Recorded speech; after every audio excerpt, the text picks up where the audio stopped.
Hello दोस्तों, नमस्कार। स्वागत है आप सभी का अपने YouTube चैनल साहित्य ज्ञान धारा में।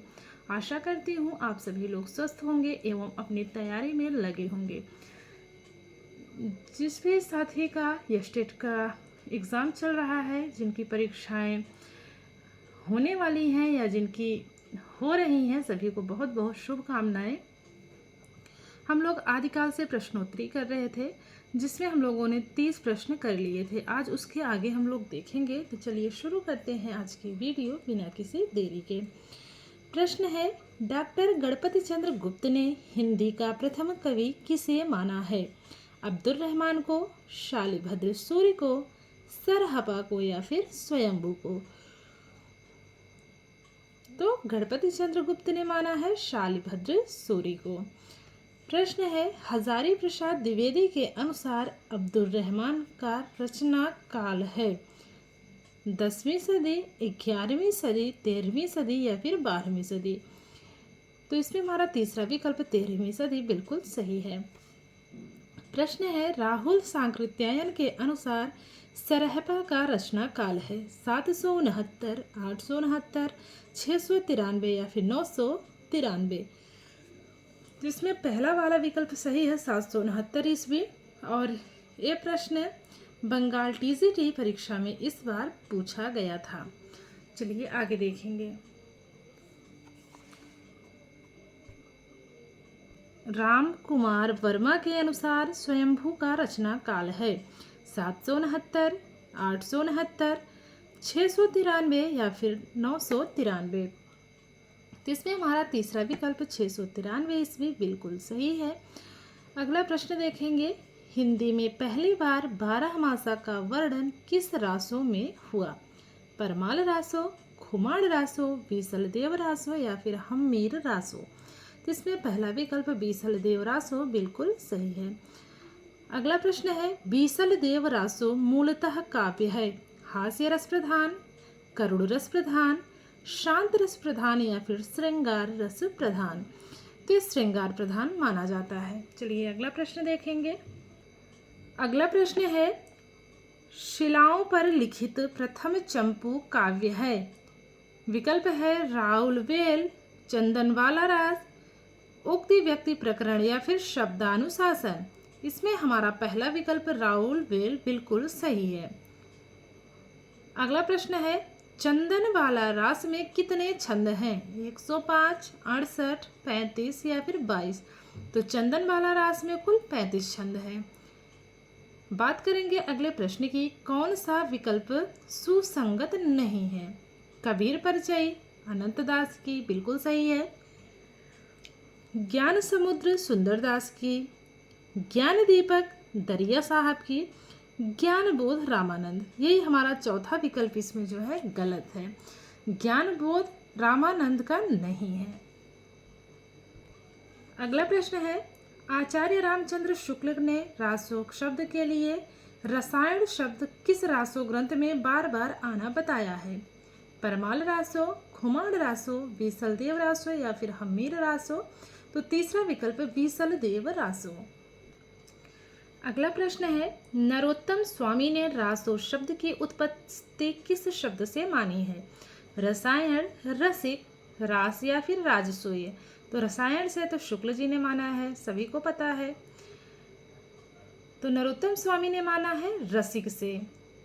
स्वामी सासे स्वामी और इसमें भी है रसिक, तो स्वामी ने माना है रसिक से।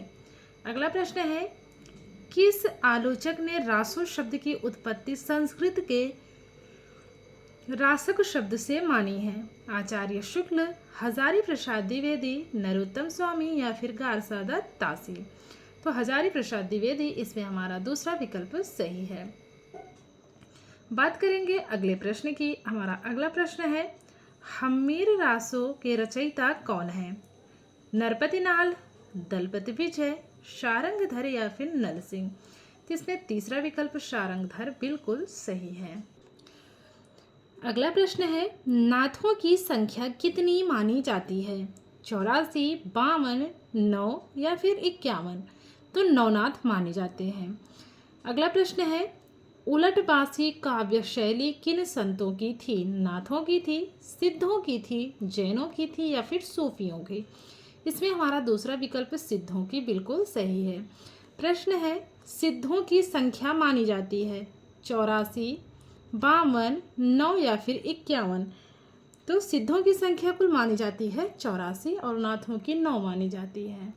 अगला प्रश्न है, सिद्धों, जैनों व नाथों का साहित्य अपभ्रंश के किस रूप की भाषा में रचित है? लौकिक अपभ्रंश, डिंगल भाषा, अवहट्ट भाषा या फिर कोई नहीं? इसमें हमारा पहला विकल्प लौकिक अपभ्रंश बिल्कुल सही है। अगला प्रश्न है, आदिकाल को अत्यधिक विरोधों एवं आघातों का युग किसने कहा है? हजारी प्रसाद द्विवेदी, आचार्य रामचंद्र शुक्ल, राहुल सांकृत्यायन या फिर रामकुमार वर्मा? तो वे कहने वाले हैं हजारी प्रसाद द्विवेदी जी। हमारा पहला विकल्प सही है। प्रश्न है, किस विद्वान ने नाथ संप्रदाय को अवधूत नाम दिया था? हजारी प्रसाद द्विवेदी, आचार्य रामचंद्र शुक्ल, राहुल सांकृत्यायन या फिर रामकुमार वर्मा? तो इसमें हमारा तीसरा विकल्प राहुल सांकृत्यायन बिल्कुल सही है। आगे देखेंगे, आदिकाल की किस रचना में 63 शलाका महापुरुषों का वर्णन हुआ है? पौंचर्यों में, महापुराण में, दोहा कोश में या फिर चर्या पद में? दूसरा विकल्प महापुराण में।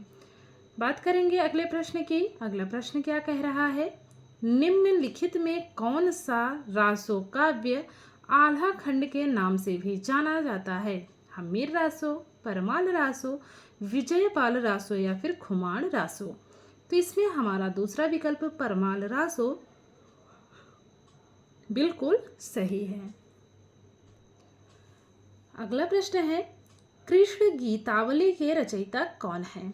नाभादास, सूरदास, मीराबाई या फिर तुलसीदास? इसमें दूसरा विकल्प सूरदास बिल्कुल सही है। अगला प्रश्न है, पृथ्वीराज रासो के संबंध में कौन सा कथन असत्य है? आचार्य हजारी प्रसाद द्विवेदी ने इसे शुक शुकी संवाद के रूप में रचित माना है, बिल्कुल सही है। इसका बृहद संस्करण 69 समयों में विभाजित है, ये भी सत्य है। आचार्य रामचंद्र शुक्ल ने इसे पूर्णतया जाली ग्रंथ माना है, ये भी सही है। यह डिंगल शैली में ही लिखा गया है। तो चौथा विकल्प यही हमारा क्या है, असत्य है, और इसमें असत्य ही पूछा था, तो चौथा विकल्प सही है। अगला प्रश्न है, निम्नलिखित रचनाओं और रचनाकारों का सही युग्म नहीं है? परमाल रासो जगनिक का है, बिल्कुल सही है। बीसल देव रासो नरपतिनाल का, खुमाण रासो जयदेव, ये क्या है, यही हमारा गलत है। हमीर रासो शारंगधर का है, तो जो गलत है वो हमारा तीसरा है। अगला प्रश्न है, निम्नलिखित में गलत कथन है? तो चलिए कथन पहले देख लेते हैं। चंदन वाला रास एक महाकाव्य है, पहला ही कथन इसमें क्या है, गलत है। तो चलिए तीनों और पढ़ लेते हैं जो सही है, इससे हमें तीन और की जानकारी मिल जाएगी। श्रावकाचार्य की रचना जैन आचार्य देवसेन ने की थी, बिल्कुल। स्थूल भद्र रास के रचनाकार जिन धर्म सूरी माने जाते हैं, बिल्कुल। अगला है, मुनि जिन विजय ने भरतेश्वर बाहुबली रास को जैन साहित्य की रास परंपरा का प्रथम ग्रंथ माना है। तो ये तीनों ही बातें इसमें क्या है, सही हैं। यही पहली वाली बात जो है असत्य है। अगला प्रश्न है, नाथ पंथ के संदर्भ में उपयुक्त नहीं है? पहला है, हठ योग अंतः शुद्ध का साधन है, सही है। नाथ पंथ के प्रवर्तक मत्स्येंद्रनाथ माने जाते हैं, नहीं, ये गलत है, गोरखनाथ जी माने जाते हैं। तीसरा है, गुरु की महत्ता है, बिल्कुल सही है। ईश्वर निराकार स्वरूप है, यह भी सही है। अगला प्रश्न है, कौन सा विवरण सही नहीं है? चलिए देखते हैं। उक्ति व्यक्ति प्रकरण एक व्याकरण ग्रंथ है, सही है। वसंत विलास में वीर रस की तीव्र धारा प्रवाहित है, तीसरा है। राउलवेल में नायिका का नखशिख वर्णन है, बिल्कुल सही है। चौथा है, वर्ण रत्नाकर मैथिली में रचित गद्य रचना है। तो सही है, यही हमारा क्या है, दूसरा वाला असत्य है। इसमें गलत ही पूछा था तो दूसरा वाला विकल्प हमारा क्या है, गलत है। अगला प्रश्न है, अगर इस्लाम नहीं आया होता तो भी इस साहित्य का 12 आना वैसा ही होता जैसा आज है। किस आलोचक ने कहा? हजारी प्रसाद द्विवेदी, रामचंद्र शुक्ल, रामविलास शर्मा या फिर शिवदान सिंह चौहान। इसमें हमारा पहला विकल्प हजारी प्रसाद द्विवेदी बिल्कुल सही है। बात करेंगे अगले प्रश्न की। आदिकाल को बीज वपन काल नाम किसने दिया? महावीर प्रसाद द्विवेदी, राहुल सांकृत्यायन, मिश्र बंधु या फिर डॉक्टर गणपति चंद्र गुप्त।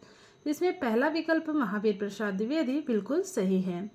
अगला प्रश्न देखेंगे, सिद्धों की संख्या बताई गई है 22, 84, 52 या फिर 108। तो सिद्धों की संख्या कुल 84 मानी जाती है। हमारा दूसरा विकल्प इसमें सही है।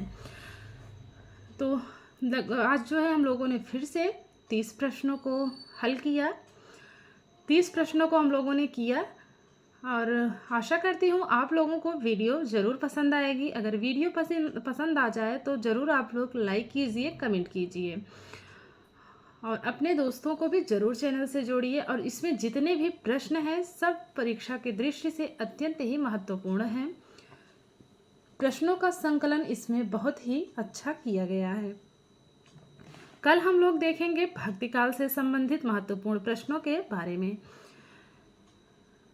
तो ठीक है, मिलते हैं नेक्स्ट वीडियो में। तब तक के लिए सभी को जय श्री राधे कृष्णा, जय श्री सीताराम, नमस्कार।